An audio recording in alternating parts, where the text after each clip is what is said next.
Connection নেই।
হ্যাঁ, sound of আছে।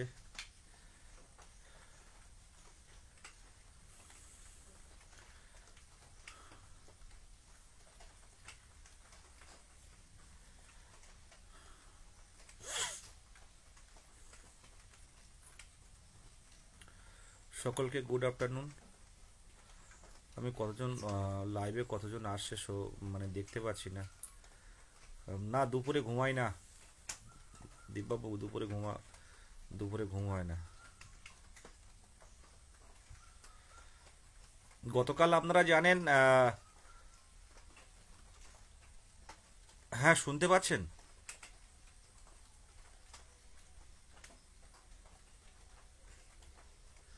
শুনতে পাচ্ছেন? সাউন্ড শোনা যাচ্ছে?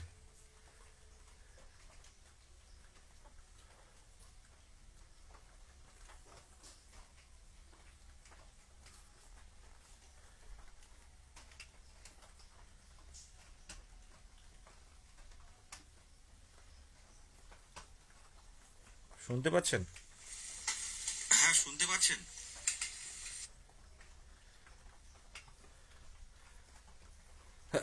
গতকাল, হ্যাঁ, thank you Dip Mondal sir, thank you. গতকাল ডায়মন্ড হারবার মানে দক্ষিণ চব্বিশ পরগনা ডিপিএসসিতে আমরা গেছিলাম। আমি গেছিলাম এইখান থেকে। তো বেশ জমায়েত হয়েছিল। মানে যা পরিস্থিতি, দিকে দিকে 2022 প্রাথমিক টেট উত্তীর্ণরা কিন্তু, যারা এর আগে রাজপথে আসতো না, তারা কিন্তু আসা শুরু করেছে। দেখুন, পরিষ্কারভাবে জানাচ্ছি, আর নরমের জায়গা নেই। এর আগে অনেকবার আমরা পর্ষদ থেকে বিকাশ ভবনে আমরা কাকুতি মিনতি করেছি, আমরা হাত জোর করে বলেছি ইন্টারভিউটা দিন। কিন্তু আজকের চাকরিহারা যোগ্য অযোগ্যদের নিয়েই সরকার ব্যস্ত। কোনোভাবেই এসএসসি নোটিফিকেশন এখন আসতো না, যদি না সুপ্রিম কোর্টের অর্ডার হতো।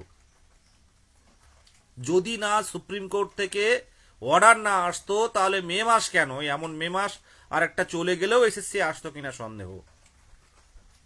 আপার প্রাইমারির বিষয়টা আমরা জানি, নতুন এসএলএসটির বিষয়টাও জানি, আর প্রাইমারির বিষয়টা জানি। প্রাইমারি 2014 টেট, 2017 টেট, আর 2022 টেট, আর 2023 নিয়ে ওইভাবে ফেলে রেখে দিল।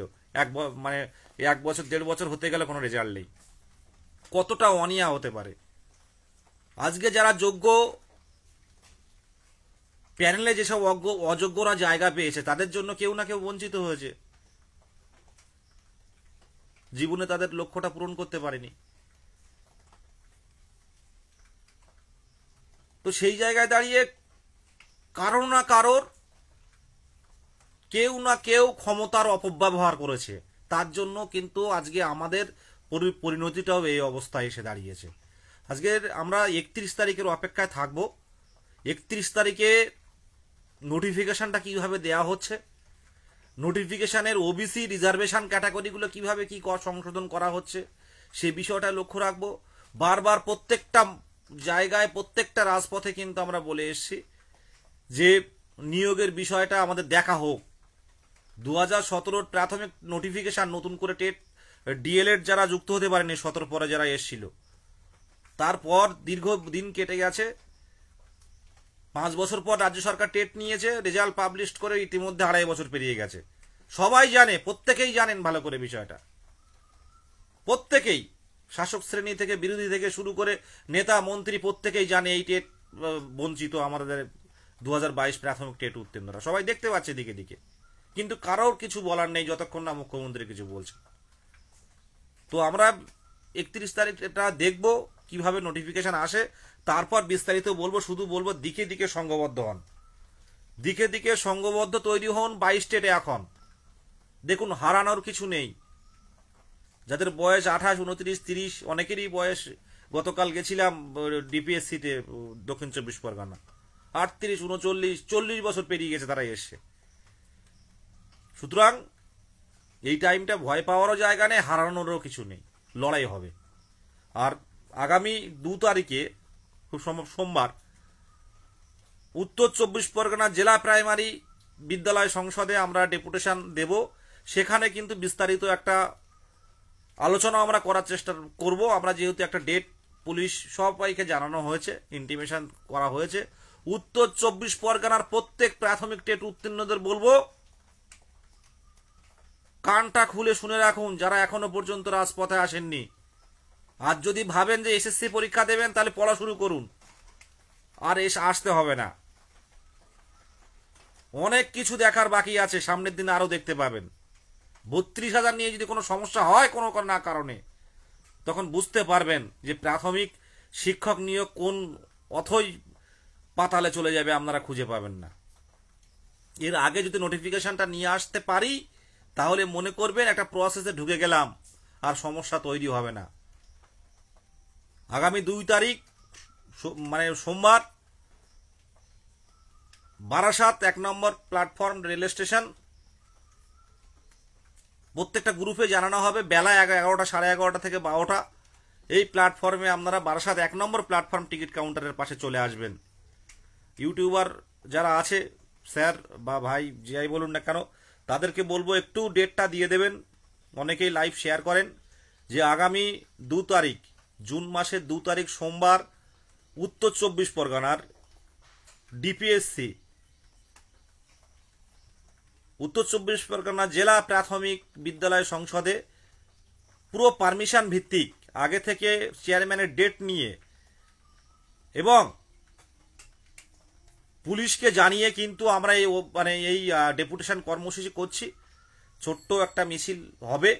তারপর আমরা আমাদের বেশ কিছু দাবি আছে। উত্তর 24 পরগনার শূন্যপদের অবস্থা খুব খারাপ। তো আমরা এর আগেও ডিআই এর সাথে কথা বলেছি, তার থেকেই চেয়ারম্যানের সাথে গতকাল দেখা হলো, আপনারা দেখেছেন। চেয়ারম্যান ডেট দিয়েছেন 2 তারিখে। 2 তারিখে কিন্তু আমরা দেখা করতে যাচ্ছি। আমাদের আশা রাখছি এই দেখাটাই আমাদের শেষ দেখা হবে। এর পরবর্তীতে আমরা ইন্টারভিউয়ে ঢুকবো এবং সেটা এই 31 তারিখ পেরিয়ে যাওয়ার পর জুন মাসটা আমাদের ক্ষেত্রে একটা বড় মাস হতে চলেছে। জুন মাসে আমরা চাইবো 31 তারিখের পর আমরা 23 জেলা মিলে আলাপ আলোচনার মাধ্যমে, 23 জেলা মিলে বিচার বিশ্লেষণের মাধ্যমে আমরা ঠিক করব আগামী পদক্ষেপ কি হতে চলেছে। শুধু বলবো সংঘবদ্ধ থাকুন। আর যারা এখনো পর্যন্ত মুখ্যমন্ত্রীর দৃষ্টি আকর্ষণে রাজপথে আসেননি তাদেরকে বলবো এসএসসির পরীক্ষাটা দেবেন, তাহলে পড়াশুনো করুন, প্রাইমারির আশা করবেন না। এমন অনেক ক্যান্ডিডেট আছে যারা শুধু দেখেই যাচ্ছে, তারা নিজেকে অতিরিক্ত পণ্ডিত ভাবছে যে আমরা রাজপথে যাব না, এমনি এমনি হয়ে যাবে। এইরকম ভাবতো এক শ্রেণীর মানুষ, এইরকম ভাবতো যে এমনি হয়ে যাবে, স্কোর ভালো আছে 28, 27, 26। তো এখন কিন্তু অনেকেই রাজপথে আসছে যে মুখ্যমন্ত্রী না হলে আমাদের হবে না, মুখ্যমন্ত্রীর হস্তক্ষেপ না হলে হবে না। এখনই কিন্তু অনেকে রাজপথে আসছে। তাই যারা এখনো পর্যন্ত শীত ঘুমে যারা আছেন, ঘুমিয়ে জেগে আছেন এরকম একটা ব্যাপার, বা জেগে জেগে ঘুমাচ্ছেন যারা, তাদের উদ্দেশ্যে বলছি একটু ভাবুন। এই চাকরিহারাদের নিয়ে সরকারের স্বতঃস্ফূর্ততা আপনারা দেখতে পাচ্ছেন। যোগ্যদের দেওয়ার পর অযোগ্যদের দেবে, কিন্তু কেন? অযোগ্যদের দেওয়ার তো কোনো প্রশ্নই আসে না। আজকে প্রতিবাদ করলে আজকে বিরোধিতা, বিরোধিতা করলে আজকে বিরোধী হয়ে যাচ্ছে, এরকম একটা পরিস্থিতি। যোগ্যরা রাজপথে পড়ে আছি। 2022 প্রাথমিক টেট, এতদিন তো বসে থাকার কথা নয়। বছরে ন্যূনতম দুবার নিয়োগ, কোনো টেট পাস বসে থাকবে না। আজকে কেন বলুন তো? গায়ে জ্বর অবস্থায় ভোরবেলা বেরিয়ে এখান থেকে ডায়মন্ড হারবারে যেতে হচ্ছে, চাকরি প্রার্থীরা যাতে জোটবদ্ধ হয়, অন্তত ডেপুটেশন কর্মসূচি হয়, যদি মুখ্যমন্ত্রীর দৃষ্টি আকর্ষণ করানো যায় একটা নেতৃত্ব হিসাবে, সেখানে যেতে হলো। আস্তে আস্তে 10টা বাজলো, রাত 10টা। মানে সে কি অবস্থা, পরিশ্রম। এখান থেকে ডায়মন্ড হারবার অনেক পথ, প্রায় 300 কিলোমিটারের মতো, 250-300 কিলোমিটার যাতায়াত মিলিয়ে। তাই লোকাল ট্রেন, এদিকে লোকাল ট্রেনে প্রচণ্ড ভিড় হয়। হাওড়ার লোকাল ট্রেন একরকম, আর আমাদের এই সাইডের লোকাল ট্রেনগুলো ব্যাপক ভিড় হয়, দাঁড়াতে পারবেন না, সেই অবস্থায় যেতে হচ্ছে। কেন যেতে হচ্ছে আমাদের? এই চোখের জল পায়ে ফেলে কখনো কোর্টে ছুটতে হচ্ছে প্রশ্ন ভুল থেকে যাতে নাম্বার না বাড়ে, কখনো ওখানে ছুটতে হচ্ছে এই ট্রেনিংটা যাতে না ঢুকতে পারে। এগুলো আমাদের কেন করতে হবে? আমরা যদি রেজাল্টের পরে নোটিফিকেশন পেয়ে যেতাম, কোনো সমস্যা তৈরি হতো? এই দায়টা কাদের? আপনারা যারা বাড়িতে বসে খেলাগুলো দেখেন তাদের উদ্দেশ্যে বলছি, লজ্জা যদি থাকে সামনের দিনে যখন ডাক দেবো আসুন। আর 2022 প্রাথমিক টেট উত্তীর্ণ উত্তর 24 পরগনা জেলাদের বলছি, উত্তর 24 পরগনা জেলা যারা টেট পাস করে তাদেরকে বলছি, অনেকেই দেখি সব খবর রাখে, প্রত্যেকজন মানে প্রত্যেকটা গ্রুপে থেকেছেন, ফেসবুক থেকে সব আপডেট পেয়ে যাচ্ছেন বলে তারা আর আন্দোলনে আসে না, যে আমার 28 স্কোর কি 22 স্কোর 27 স্কোর আমার তো এমনি দাঁড়ালেই হয়ে যাবে। তারা যদি ওই রকম ভাবেন, আমি বলবো দিবা স্বপ্ন দেখছেন। লড়াই হবে শেষ পর্যন্ত। যে ছেলেটা 39 বছর বয়স, যে ছেলেটা 40 বছর বয়স, সেই ছেলেটাকেও প্যানেলে নিয়ে আসতে হবে যে করে হোক। আর নতুনরাও যাতে বঞ্চিত না হয় সেটা দেখতে হবে। একটা সার্বিক স্বার্থে একটা পূর্ণাঙ্গ প্যানেলের দাবি কিন্তু আমরা রাখছি, প্রথম থেকেও বলছি। প্রত্যেকে আসুক, প্রত্যেকে লড়াই করুক। ম্যাক্সিমাম দেখতে পাচ্ছি যাদের বয়স হয়ে গেছে 28, 29, 26, 27, 25,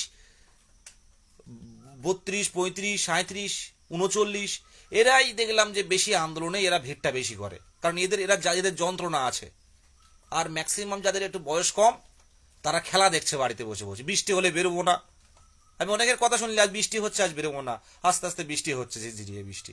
আরে ভাই ঝিরঝিরিয়ে বৃষ্টি হচ্ছে আর এখান থেকে বৃষ্টি মাথা করে ডায়মন্ড হারবারে গেছি। লড়াইটা তো একদিনের নয়। পরিষ্কারভাবে জানাচ্ছি, আগামী দিনে, হ্যাঁ আগামী কাল এবং পরশু হচ্ছে উত্তরবঙ্গে, মানে দক্ষিণ দিনাজপুরে ডিপিএসসি হচ্ছে প্রত্যেকটা জেলায় জেলায়। দেখুন কি দরকার ছিল আমাদের এই সুদীপ গুহ ভাই, আমাদের সুভাষচন্দ্র ভাই, কি দরকার ছিল বলুন তো জোটবদ্ধ করে করে একসাথে লড়াইগুলো করা। প্রত্যেকেই তো, সুভাষ পিএইচ ক্যান্ডিডেট, ও তো এমনি ও চাকরি পাবে। 2017 সালে 2022-এর রিক্রুটমেন্টে পিএইচ ক্যান্ডিডেট ফাঁকা ছিল। কেন লড়াইগুলো করে? কারণ ওরা পাচ্ছে না। অনেকের বাবা মারা গেছে, অনেকের আগের দিন আগে বিয়ে ছিল, অচিন্ত দা, গতকাল পীযুষদার কথা শুনলাম। তাই এইরকম তো প্রত্যেকেই এরকম, প্রত্যেকটা দিন তো এরকম কেউ না কেউ হারাচ্ছে। এর দায়টা কে নেবে বলুন তো? আর আমাদের দুর্ভাগ্য, মানবিক মুখ্যমন্ত্রী হয়েও আমাদের কষ্টটা তিনি অনুভব করতে পারছেন না, এটা আমাদের দুর্ভাগ্য। কিন্তু এরপর কিন্তু প্রতিরোধে নামবো আমরা। 31 তারিখটা দেখে নিচ্ছি, আমি সামনে থাকবো।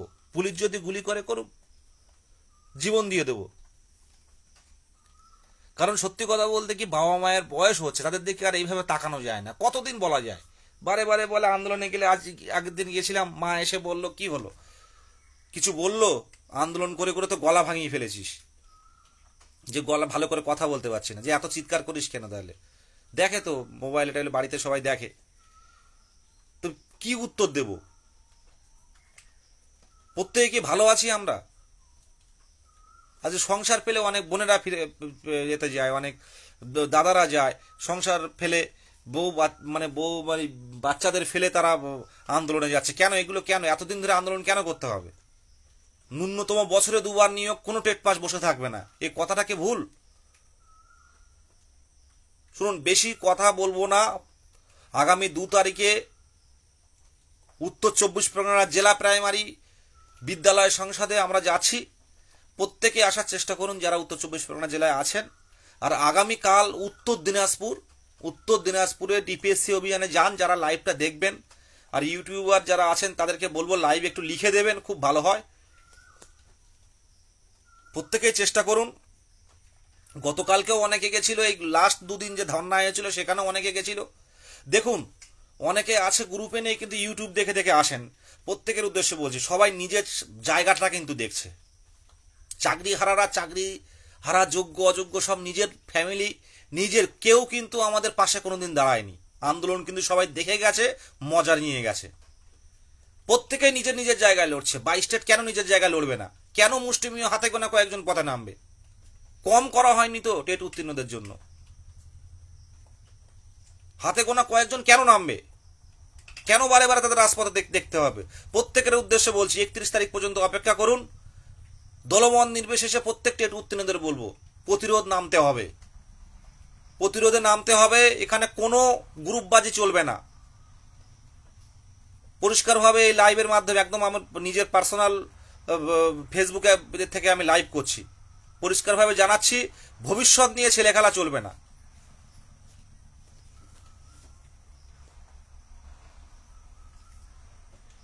প্রত্যেকের উদ্দেশ্যে সমস্যা থাকবে, প্রতিকূলতা থাকবে, তারপরেও রাজপথে আসতে হবে।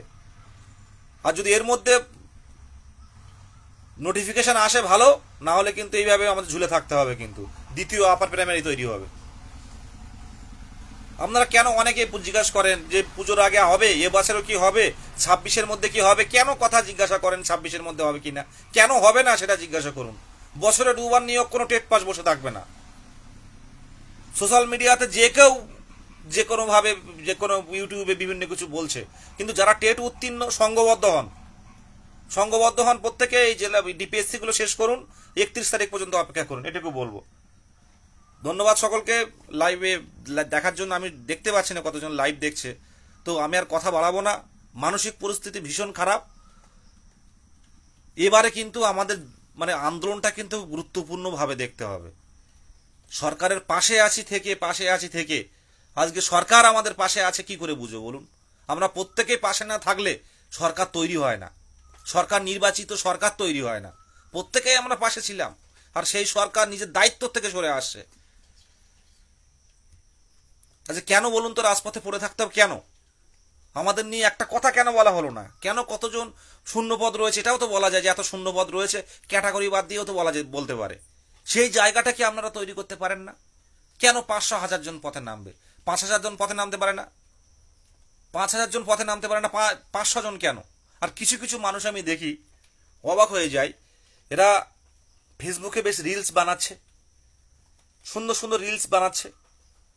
ফেসবুকে তারা খুব রিলস বানাচ্ছে, খবর নিচ্ছে, কিন্তু এরা টেট পাস, কিছু অযোগ্য টেট পাস এই 22 স্টেটের মধ্যে ঢুকে গেছে, কোনো না কোনোভাবে কোয়ালিফাই করেছে। তারা এইগুলোই পছন্দ করে। একটা শিক্ষক শিক্ষিকার মতো আচরণ তাদের খুব কম আছে। যারা লড়াইয়ে আসে, যারা লড়াইয়ে থাকে, তাদেরকে কুর্নিশ জানাই। আর প্রত্যেক বাবা মাকে বলবো যে ছেলে মেয়েদের পাঠান।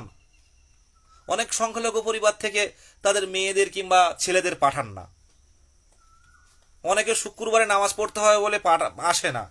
প্রত্যেকের উদ্দেশ্যে বলছি, ধর্ম থাকবে, মানুষ যতদিন বাঁচবে ধর্ম থাকবে, তার সাথে সাথেও লড়াইগুলো করার দরকার। আর সংখ্যালঘু মায়েদের বলবো, অনেকের বাড়িতে আছে আন্দোলনে পাঠায় না, গ্রুপে দেখতে পাই। তাদের উদ্দেশ্যে বলবো, সেই সব মায়েদের, যে দেখুন, অধিকার যখন কোনো একটা কেউ যেন অধিকার ছিনিয়ে নেয়, সেই অধিকারকে ফিরে পাওয়ার জন্য লড়াই করতে কিন্তু কোনো বাধা নেই, কোনো ধর্মে বাধা নেই। অধিকার ছিনিয়ে নিতে লড়াই করতেই হয়। তাই রাজপথে আসুন। আজকে আমার মা যদি আমাকে না পাঠাতো, আজকে আমার বাবা যদি আমাকে এই পথে আমি আন্দোলন করতে না নামতাম, হয়তো ঐক্যবদ্ধ হতো, কিন্তু অনেক দেরিতে হতো। কি হতো কেউ জানতো না। আমরা 1, 2 জন 3 জন করে আজকে এত বড় পশ্চিমবঙ্গের মধ্যে বলতে পারি যদি সক্রিয় গ্রুপ থাকে 2022 প্রাথমিক টেট পাস ডিএলএড ঐক্য মঞ্চ। অনেক প্রতিবন্ধীরা আসে, এদের দেখুন, অনেক মায়েরা আমার লাইভ দেখেন, আমি জানি অনেকেই বলে, অনেক মা বাবা লাইভ দেখেন, তাদের উদ্দেশ্যে বললো পাঠান। অনেকেই জেগেছে, আপনারাও জাগুন, অনেকেই জেগেছে, আপনারা জাগুন, আপনার সন্তানকে পথে পাঠান, মুখ্যমন্ত্রীর দৃষ্টি আকর্ষণের জন্য দিকে দিকে আওয়াজ তুলুন। প্রত্যেকের কাছে অনুরোধ, শুধু চাকরি হারাদের নিয়ে সরকারের স্বতঃস্ফূর্ততা, যখন খুশি তখন লাইভ করে বা চাকরি হারাদের সাথে নিয়ে বসছেন, যোগ্য অযোগ্য সবাইকে দেবেন। আর যেখানে যারা পরীক্ষা দিয়ে যারা নিজের যোগ্যতা প্রমাণ করতে পারেনি অযোগ্যদের ভিড়ে, তাদের নিয়ে তো কোনো কথা হচ্ছে না। আজকে যদি ভাতা পেতে হয়, আবারও বলছি, আজকে যদি ভাতা পেতে হয় তাহলে 2016 সালে যারা যারা পরীক্ষায় বসেছিল প্রত্যেকেই ভাতা পাওয়া উচিত। প্রতিবাদ করলে তখন বিরোধী।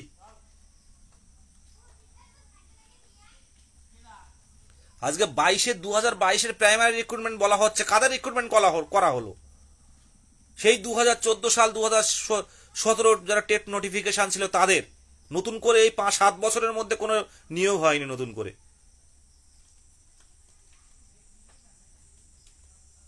মুখ্যমন্ত্রী বলেছেন যে শূন্যপদ দেখাচ্ছেন, অলরেডি 20,000 সামনে রিক্রুটমেন্ট হবে নতুন ভাবে, আর 80,000 শূন্যপদ আছে, তার মধ্যে ম্যাক্সিমামটাই প্রাথমিকের শূন্যপদ।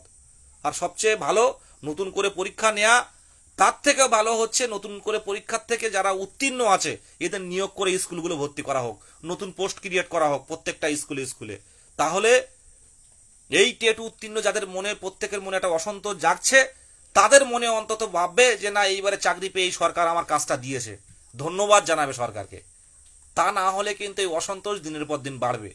আজকে যে যতই বিরোধিতা করুন না কেন সরকারকে, আজকে এই আমলে যদি কেউ নিজের শিক্ষকতার পেশায় ঢুকতে পারে, একদিন হলেও কিন্তু থ্যাংক ইউটা দেবে। এটা সরকারকে বোঝা উচিত।